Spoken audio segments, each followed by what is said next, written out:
So yeah, Sarah and I met at a bookstore. A freaking bookstore. I know, cheesy, right? But it felt like a movie. Picture this. Me, trying to look all intellectual, grappling with Nietzsche's Beyond Good and Evil, probably looking like a confused puppy. I was hunched over, brows furrowed, trying to decipher the abyss when she materialized. Her eyes sparked with an almost mischievous intelligence, and she launched into a dissection of Nietzsche's will to power that left me speechless. I was hooked, instantly. We spent hours talking that day, losing track of time and the outside world. It wasn't just the intellectual connection, though. It was something else, like we were speaking a language only we understood. She told me about her childhood, her dreams of writing a novel, her fear of mediocrity that drove her to constantly strive for more. It was like she was peeling back layers of her soul, revealing her vulnerabilities, her passions, her very core. And I, being the hopeless romantic I am, fell head over heels. The first 6 months, pure, unadulterated bliss. We were glued at the hip. We'd spend weekends exploring hidden art galleries, arguing, in a good way, about obscure film directors, and attempting to cook gourmet meals that usually ended in laughter and takeout. We'd stay up till 3 a.m., dissecting everything from the meaning of life to the best pizza toppings, her hand resting on mine, a silent affirmation of our connection. And she was always communicating. If she had a problem, she'd tell me. If she felt insecure, she'd confide in me. It was like a breath of fresh air after years of emotionally stunted relationships, a balm to my soul. She was also incredibly affectionate. Little notes tucked in my books, surprise picnics in the park, impromptu dance sessions in the living room, her fingers tracing patterns on my back as we fell asleep.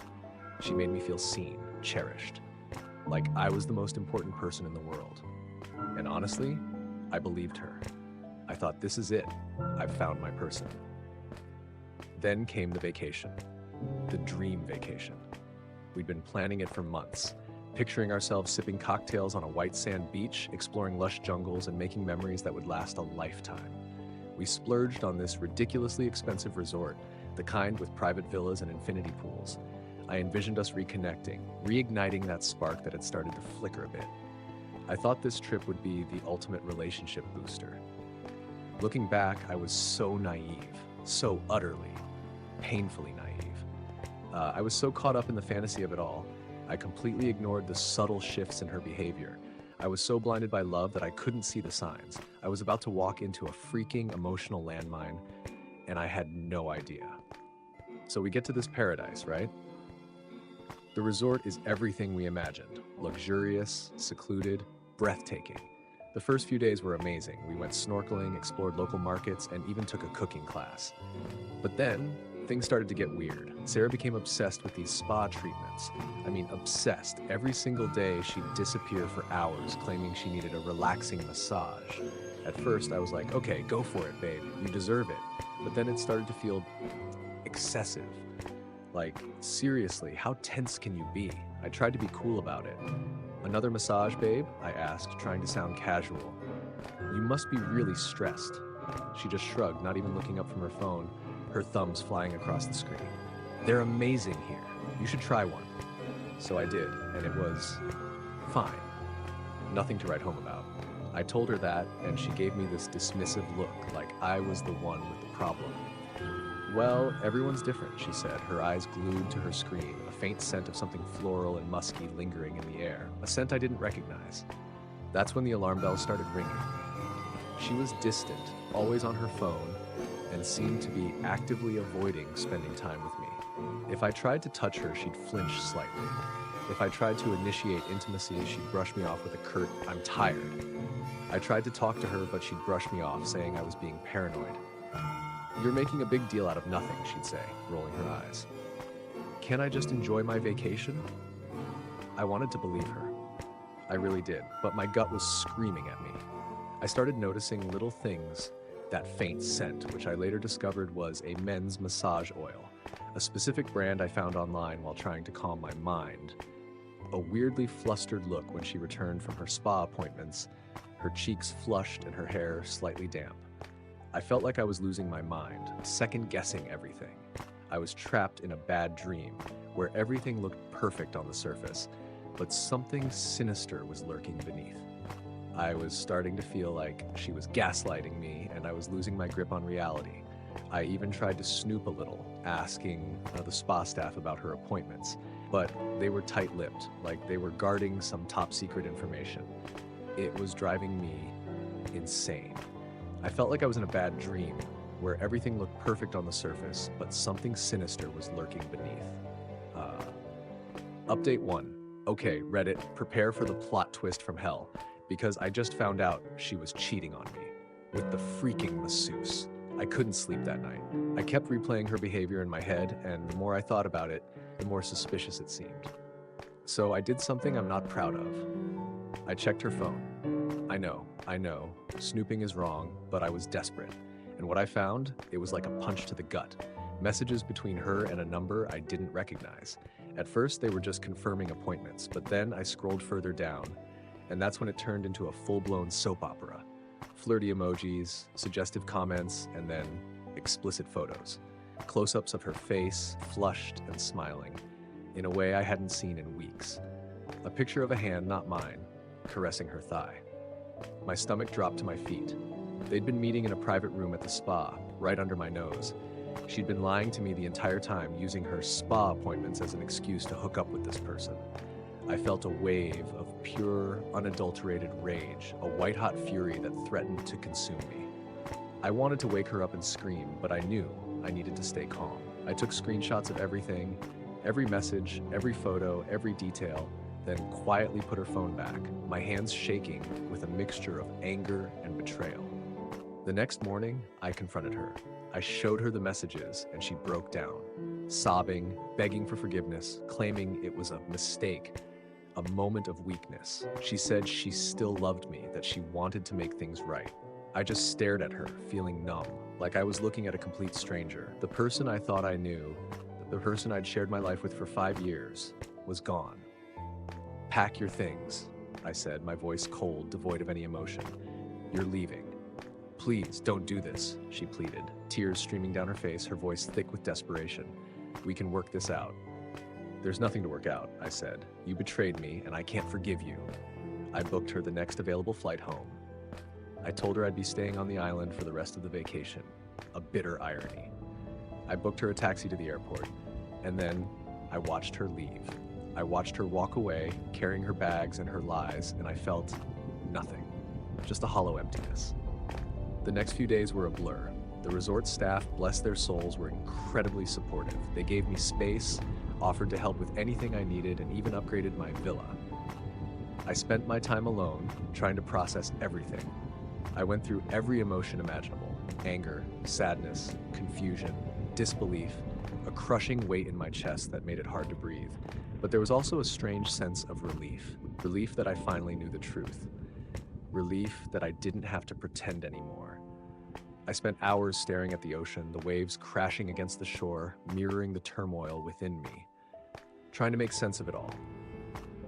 I started thinking about our relationship, about the red flags I'd ignored, the way she'd been pulling away, the constant excuses, the lack of intimacy. I realized now that she'd been checking out for a while, and I was too blind to see it. I realized I'd been making excuses for her, justifying her behavior, ignoring my gut feeling. I also started thinking about myself. I realized I'd been putting up with a lot of things I shouldn't have. I'd been compromising my own happiness to keep the peace. I'd been ignoring my gut feelings, telling myself I was just being paranoid. I started talking to a therapist online, Dr. Emily, and she's been a lifesaver. She's helped me process my emotions, validate my feelings, and start to heal. She helped me understand the patterns in my behavior, the ways I'd ignored my intuition. She's told me it's okay to feel angry, to feel betrayed, to feel lost. She's also told me it's important to focus on myself, to prioritize my own well-being. We talked about boundaries, about self-worth, and about the importance of listening to my inner voice. I started journaling, writing down my thoughts and feelings. It's been surprisingly therapeutic. I've also been going for long walks on the beach, watching the sunset, and just trying to reconnect with myself. I've also blocked her on all social media and changed my phone number. I needed a clean break, a fresh start. My parents have been incredibly supportive too. They've listened to me rant, they've offered words of encouragement, and they've reminded me that I'm not alone. My mom called me every day just to check in, and my dad flew down for a few days to keep me company. Update 2. So I get back to my home, right? Fresh air, familiar surroundings, the comfort of my own damn bed. It's like I've been reborn. But, plot twist, Sarah's vacation from hell was just getting started. Apparently, booking her that one-way ticket and leaving her to fend for herself in paradise wasn't as smooth as I'd envisioned for her. See, I'd canceled all her cards and removed her from my bank accounts before I left the island. Petty? Absolutely. Satisfying? You have no idea. Within hours of my plane landing, my phone started blowing up. Calls, texts, voicemails, a symphony of desperate pleas. She was stranded. Apparently, her sugar daddy masseuse wasn't as generous as she thought, and the resort was holding her bags hostage until she paid her bill. She had no money, no way to get home, and no one to turn to except me. The first few calls were pathetic. So much sobbing, so many I'm sorries, so many promises to change. She begged me to send her money, to book her a flight, to rescue her. I listened, unmoved. Each whimper was like a tiny violin playing a sad song just for me. Please, just a little bit, she'd sobbed, her voice cracking, each word laced with desperation. I promise I'll pay you back. I'm so scared. They're threatening to call the police. I just calmly told her that she made her bed, now she can sleep in it. That the island was beautiful and she should enjoy the rest of her stay. Then, the tone shifted. The desperation turned into anger, the tears into curses. She started calling me names, an insecure control freak, a vindictive asshole, a heartless monster, the usual. She accused me of trying to ruin her life, of being obsessed with revenge. "You're doing this to hurt me," she screamed through the phone. "You're so insecure. You can't handle that someone else wanted me." I just laughed. "Oh, honey, I'm not insecure. I'm just done. Enjoy your extended vacation." She called for hours, a relentless barrage of emotional blackmail and verbal abuse.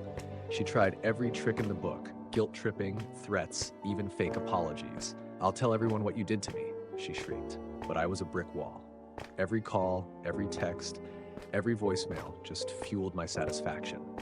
Eventually, the calls stopped. I assumed she finally realized I wasn't budging. Maybe she found a sympathetic ear, or maybe she had to do some creative problem solving to get herself out of that mess. I don't know, and frankly, I don't care. The whole ordeal was a bizarre mix of catharsis and amusement. It was like watching a soap opera unfold in real time, with me as the villain and her as the damsel in distress. Except, the damsel deserved every bit of her distress.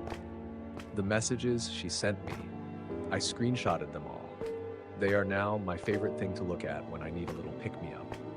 I know that makes me sound terrible, but honestly, it was the best revenge I could have asked for. I've heard through mutual friends that she had to sell some expensive jewelry, a necklace I had given her for her birthday, to pay for a last-minute flight and hotel expenses. That it took her days to get home and she was miserable the whole time. It brings me an unhealthy amount of joy. I have no regrets.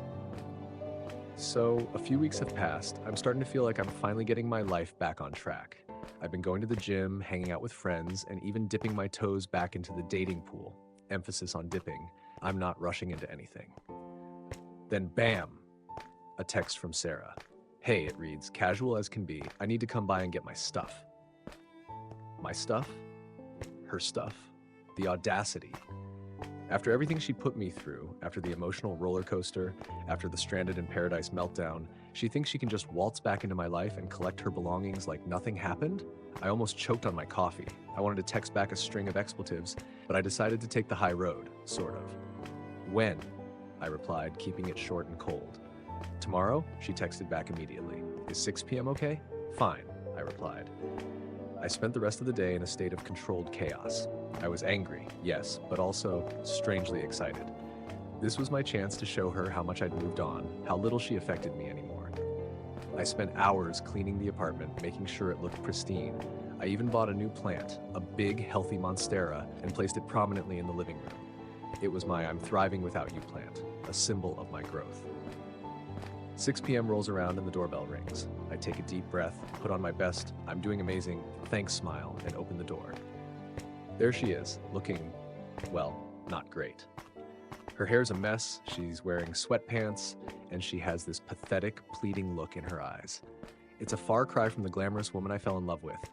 "Hey," she says, her voice hesitant, her shoulders slumped. "Come in," I say, stepping aside, my voice even. She walks in, her eyes darting around the apartment. I can see the surprise, the shock, and maybe even a hint of regret on her face when she takes in the new plant, the clean space, the general vibe of, "I've moved on and you're not part of it." "Wow, it looks different," she says, trying to sound casual, her gaze lingering on a framed photo of me with my friends, laughing. "Yeah, well, life goes on," I say, shrugging, my voice firm. I point her towards the boxes I've already prepared, filled with her belongings. I'd been meticulous, making sure everything was accounted for, every item cataloged. No room for her to claim I'd lost anything, no opportunity for her to linger. As she starts going through the boxes, the conversation is awkward and stilted. She tries to make small talk, asking about my life, my job, my new hobbies. I give her short, polite answers, but I don't engage. I'm not giving her an inch.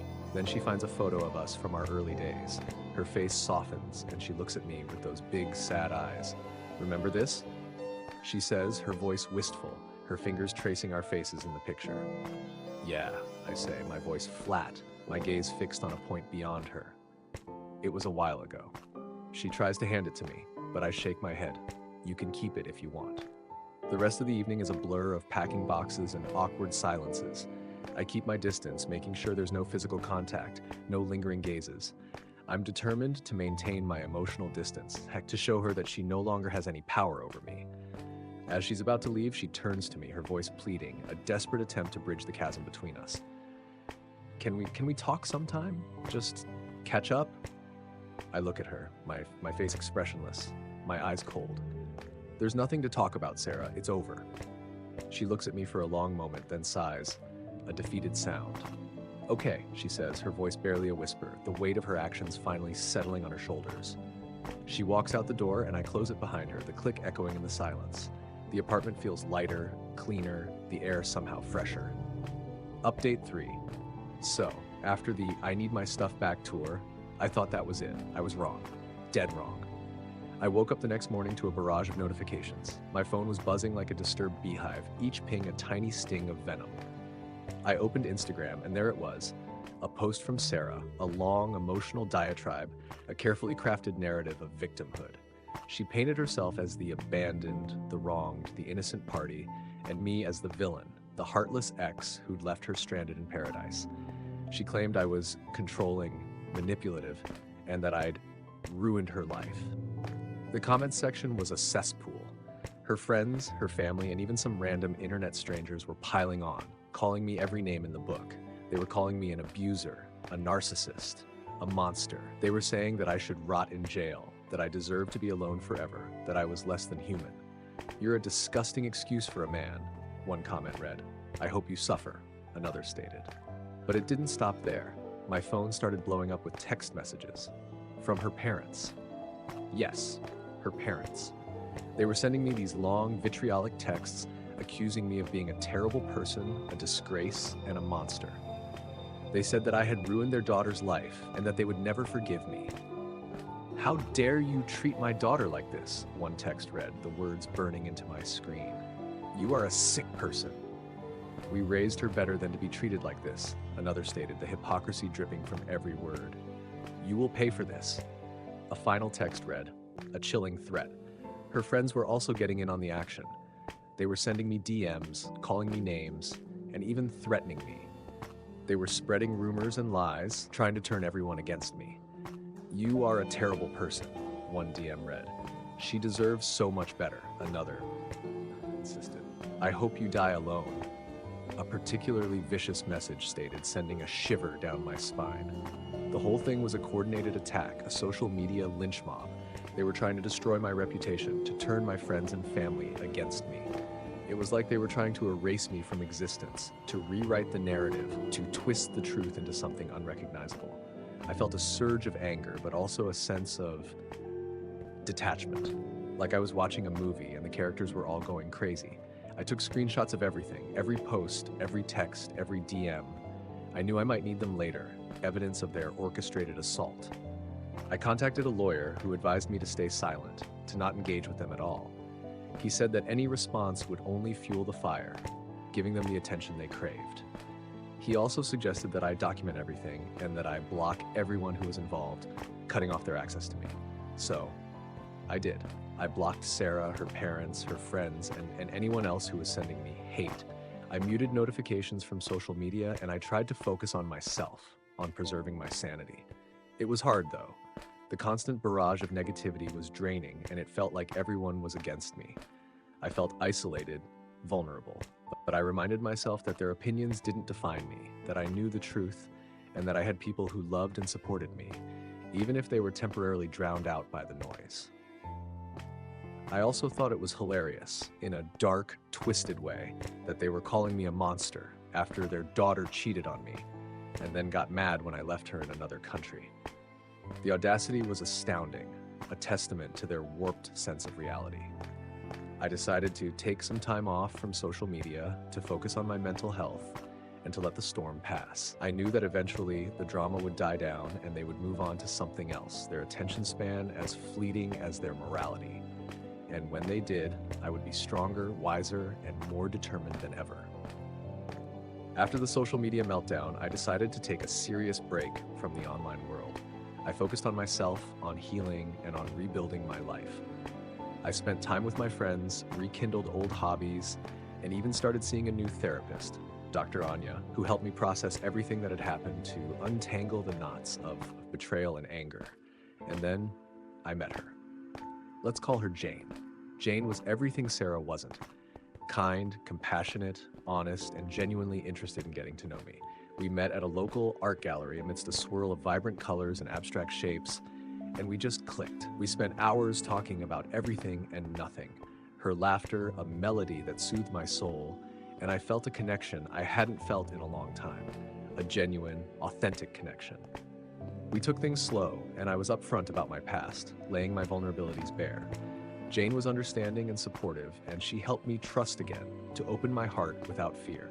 She was a breath of fresh air, a ray of sunshine after a long, dark storm, like a beacon of hope in the aftermath of betrayal. As I started to heal, I felt ready to dip my toes back into the social media world. I started posting again, sharing photos of my art, my hikes, and my life with Jane. I was happy, and I wanted to share that happiness with the world, to reclaim my narrative. And then, the ex-girlfriend saw it. Cue the freak out. One evening, I was at home with Jane, cooking dinner, the aroma of garlic and herbs filling the air, when there was a loud banging on my door, a jarring intrusion. I opened it, and there she was, Sarah, her face contorted in rage, her eyes blazing with fury. "How dare you?" she screamed, her voice echoing through the hallway, a raw, animalistic sound. "How dare you move on so quickly? How dare you be happy?" She started yelling accusations, calling me names, and trying to push her way into my apartment, her hands outstretched, her body trembling with rage. Jane, bless her heart, stood beside me, calm and collected, a shield against the storm. "You need to leave," Jane said firmly, her voice steady, unwavering. "You are trespassing." Sarah ignored her, focusing her anger on me. "You're trying to replace me," she yelled, her voice thick with venom. "You're a pathetic loser. You'll never find anyone like me." I told her to leave, that she was trespassing, and that I would call the police if she didn't leave. She refused, and the situation escalated. She tried to physically attack me, lunging forward, her nails outstretched, and Jane stepped in to protect me, pushing her back with surprising force. Jane called the police, her voice calm and clear. When the police arrived, they took statements from everyone. Sarah was furious, claiming that I was harassing her, that I was trying to ruin her life, that she was the victim. Then she did the unthinkable. She tried to sue me, claiming emotional distress, defamation, and even invasion of privacy. She claimed that I had ruined her reputation and that she deserved compensation, that I owed her for her suffering. My lawyer, the same one who had advised me to document everything, was ready. We had screenshots of her social media posts, her parents' texts, and her friends' DMs. We had witness statements from my neighbors, who had seen her screaming outside my apartment, her threats echoing through the building. The lawsuit was a disaster for her. The judge saw through her lies, her manipulative tactics, and the case was dismissed, her claims deemed frivolous and baseless. But it didn't end there. My lawyer suggested that I get a restraining order to ensure she stayed away from me and Jane, to protect us from her escalating behavior. The judge agreed, and I was granted a restraining order that prohibited her from contacting me, Jane, or coming within a certain distance of my apartment, a legal barrier against her toxicity. It was a long, exhausting process, a draining battle against her relentless attempts to control and manipulate, but in the end I won. I got my life back, I found happiness with Jane, and I put the past behind me, a dark chapter closed.